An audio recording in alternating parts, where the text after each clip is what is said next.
தமிழ்நாட்டின் சில மாவட்டங்களில் பெய்திருக்கும் கோடை மழையால் வெப்பம் தணிந்து மக்கள் மகிழ்ச்சியடைந்திருக்கிறார்கள். கன்னியாகுமரி மாவட்டத்தில் பேச்சிப்பாறை, குலசேகரம் சுற்று வட்டாரத்தில் இடி மின்னலுடன் கூடிய கனமழை பெய்தது.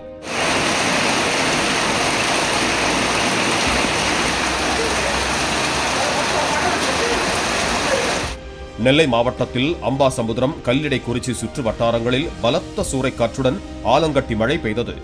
இதில் கல்லிடைக்குறிச்சியில் பழமையான மரம் ஒன்று வேரோடு சாய்ந்ததால் அப்பகுதியில் இரவு வரை மின்வெட்டு தொடர்ந்தது.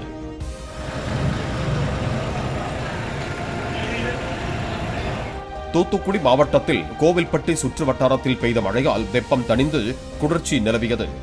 இதேபோல தென்காசி மாவட்டம் சங்கரன் கோவில் சுற்று வட்டாரத்தில் கொளுத்தி வந்த கோடை வெயிலுக்கு மத்தியில் பெய்த மழையால் மக்கள் மகிழ்ச்சியடைந்தனர்.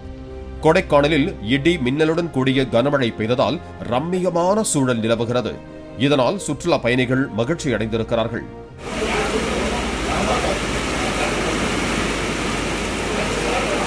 கோவையில் துடியலூர், வடமதுரை உள்ளிட்ட பகுதிகளில் இடியுடன் கூடிய கனமழை பெய்துள்ளது.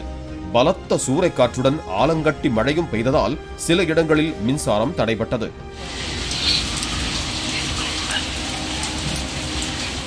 வேலூர் மாவட்டம் பேரணாம்பட்டு, அதன் சுற்றுவட்டார பகுதிகளில் காலை முதல் கடும் வெப்பம் வாட்டி வந்த நிலையில் திடீரென ஆலங்கட்டியுடன் கூடிய கனமழை பெய்தது. இதில் சொக்கரசி குப்பத்தைச் சேர்ந்த வைரமுத்து என்ற சிறுவன்